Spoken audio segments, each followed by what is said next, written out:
On veut tous obtenir quelque chose dans la vie et c'est normal. Si nous n'avions pas d'envie, on ne serait que des zombies nés pour attendre notre mort. Avoir une envie, c'est le but de tous les humains. Et c'est ce qui nous pousse à agir. Enfin, agir. Il est là le problème. La réalité est sadique parce que avoir une envie, ce n'est pas agréable. C'est une souffrance. En revanche, parvenir à combler cette envie est agréable. Malheureusement, pour combler cette envie, on doit faire un effort sans obtenir la certitude d'obtenir un résultat. On est poussé par l'envie comme un âne qui avance dans l'espoir de manger sa carotte. Mais on n'est pas des animaux, on est des humains. On a compris que malgré tous les efforts qu'on fera, malgré tout l'acharnement qu'on va mettre, il n'y a pas de justice. On n'obtiendra pas toujours ce qu'on veut. Alors on arrête d'avancer, on se dit qu'on fera ça demain, quand l'effort sera moins difficile, ou qu'on sera mieux motivé. Mais ce jour n'arrive jamais, et on commence à voir le temps passer et à regretter.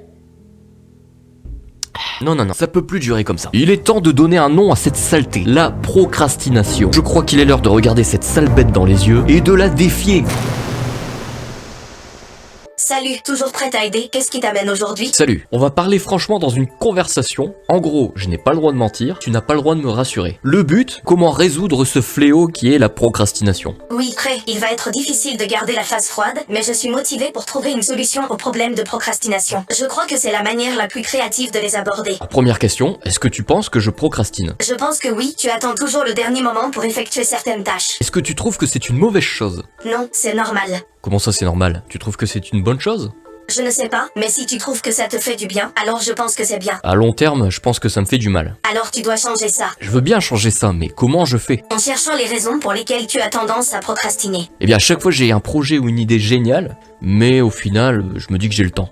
Tu dois savoir que le temps n'arrête jamais. Le temps n'arrête jamais, mais ça veut dire quoi ça? Ça veut dire que si j'attends, je suis condamné à ne jamais rien faire. C'est horrible. C'est pourquoi il est important de commencer tout de suite. Oh, pourquoi tout de suite? Après tout, j'ai encore plein de temps. Parce que le temps passe vite et tu veux que ta vie soit pleine de réussite. Bon là, tu marques un point. Mais ça répond pas à la question du comment faire. En te focalisant sur un objectif clair, en évaluant ton travail en cours pour savoir si tu progresses, en sachant que le processus est aussi important que le résultat. Comme dans les jeux. Exactement, dans les jeux, comme dans la vie, tu suis les règles, en remportant des victoires, en faisant des choix stratégiques. Je disais ça comme ça, mais c'est vrai que dans les jeux, j'ai jamais vu quelqu'un qui procrastinait. Enfin, je crois. Beaucoup moins que dans la vie, car tu t'évades des responsabilités et des stress. Donc si je suis ta logique, je prends trop la vie au sérieux. Si tu as l'impression que tu es obligé de faire quelque chose, alors c'est possible. C'est vrai que je me sens toujours obligé de faire les choses. C'est vrai aussi qu'il y a des personnes qui agissent toujours plus rapidement qu'elles ne réfléchissent. Ces personnes-là qui sont toujours dans la constance et l'action. Qu'est-ce qu'elles ont de plus que nous? Ils ont un sens de l'urgence et ils agissent rapidement, parce qu'ils aiment ça. En fait, dans un sens, ils n'ont pas besoin de jouer dans un jeu, puisque leur propre vie est un jeu. Exactement. Et si je me donnais l'illusion que la vie était moins réelle? Si je prenais la vie moins au sérieux, j'aurais peut-être moins peur des risques et des erreurs. Au final, il faut peut-être pas toujours donner un effort, il faut peut-être changer sa propre perspective. Imaginons que la vie soit un jeu sans importance. On agirait beaucoup plus vite et on réfléchirait beaucoup moins, non? Exactement. Il faut apprendre à gérer les défaites et les échecs pour progresser. Il ne faut pas les craindre. Donc si je prends la vie comme un jeu, je craindrais moins les échecs, parce que ça ferait partie du jeu. Tu devrais écrire un scénario et des règles pour rendre le jeu engageant. Un scénario engageant. Pour me motiver dans la vie, il faudrait que je puisse voir mes progressions, mes réussites, comme un héros dont l'aventure est plus intéressante que lui-même. Exactement. Fais de ta vie un jeu et tu joueras à agir. Ah, c'est pas mal ça, c'est un peu tordu quand même. J'aime bien l'idée. Ok, on peut tester. Faisons de ma vision, de cette chaîne YouTube, une sorte de jeu vidéo. Allons-y. Quand on y réfléchit, c'est pas si ridicule que ça. Imaginez un instant que la vie soit un jeu avec une aventure épique. Dans les jeux, chaque joueur commence avec un personnage de base, souvent sans compétences ou talent particulier. C'est là que je me dis, pourquoi ne pas réaliser un arbre des compétences avec les choses que je maîtrise et les choses que je voudrais apprendre et débloquer par moi-même. Une sorte de CV version jeu vidéo. Après tout, c'est l'expérience acquise au fil des aventures qui nous permet d'évoluer, de débloquer de nouvelles compétences et d'atteindre des objectifs autrefois inenvisageables. Bon, maintenant réfléchissons parce que ensuite, dans ce jeu, nous sommes à la fois le joueur et le créateur. Ça pose un problème. Nous établissons les règles, choisissons nos quêtes et décidons du chemin à parcourir. Le souci, c'est que si on joue sans avoir de plan, on risque de se perdre dans un monde de possibilités infinies. Pour éviter ça, nous devons nous poser les questions fondamentales. D'où on vient? Où est-ce qu'on va? Pourquoi? Comment? C'est la base de notre stratégie, le fil conducteur de notre aventure. Donc je pense qu'il va falloir que je réalise une véritable carte d'aventure, avec un parcours, des étapes, des défis, des projets, bref, tout ce qu'il faut pour créer un voyage passionnant.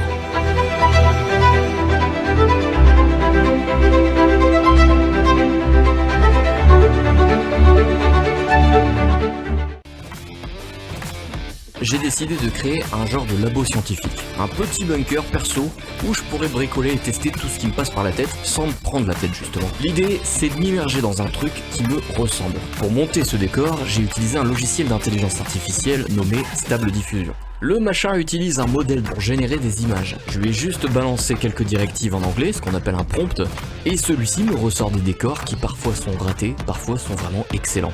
Bon, pour être sûr de trouver le bon décor, je vais activer plusieurs prompts à l'aide d'un script et réaliser plus de 500 images.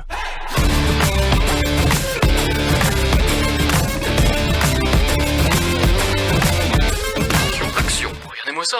Franchement, c'est magnifique. On se croirait dans un film de science-fiction. Continuons, on est trop bien lancé sur la créativité.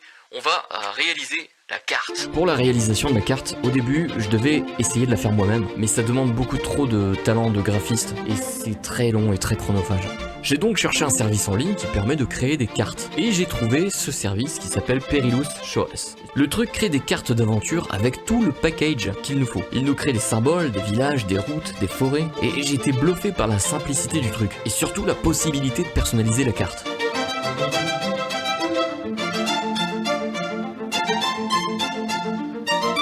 Et le must dans tout ça, c'est que je peux exporter mes cartes en SVG. Du coup, je peux les rééditer dans mon logiciel de graphisme et y ajouter ma touche perso.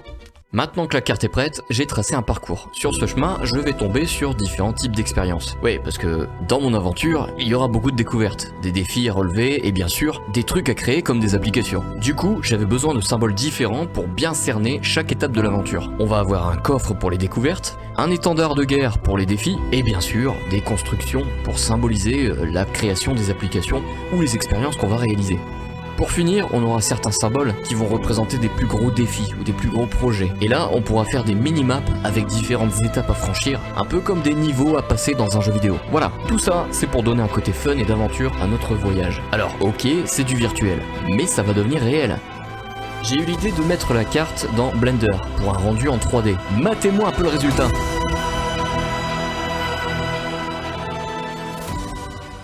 Chaque jour, nous avons le pouvoir de choisir notre quête, de tracer notre chemin à travers des terrains inexplorés. Dans ce jeu, nous sommes à la fois les joueurs et les créateurs, tissant notre récit au gré de nos passions, de nos rêves et de nos actions. Imaginez la vie comme un jeu vidéo où chaque niveau représente un chapitre de notre existence. Chaque défi, chaque obstacle nous offre l'opportunité d'apprendre, de grandir et de nous transcender. Les compétences que nous acquérons et les expériences que nous vivons sont nos trésors les plus précieux, bien plus significatifs que tout succès matériel. Dans ce jeu, il n'y a pas de game over définitif, mais des chances infinies de recommencer, de réessayer.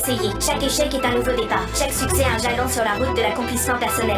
Alors, engageons-nous pleinement dans cette quête extraordinaire. Soyons curieux, audacieux et passionnés. En fin de compte, ce n'est pas la destination qui compte, mais le voyage lui-même. Les moments de joie, de surprise, de défis et de découverte sont les véritables récompenses. Vivons notre vie comme un jeu extraordinaire, non pas pour atteindre une fin, mais pour savourer chaque instant de l'aventure.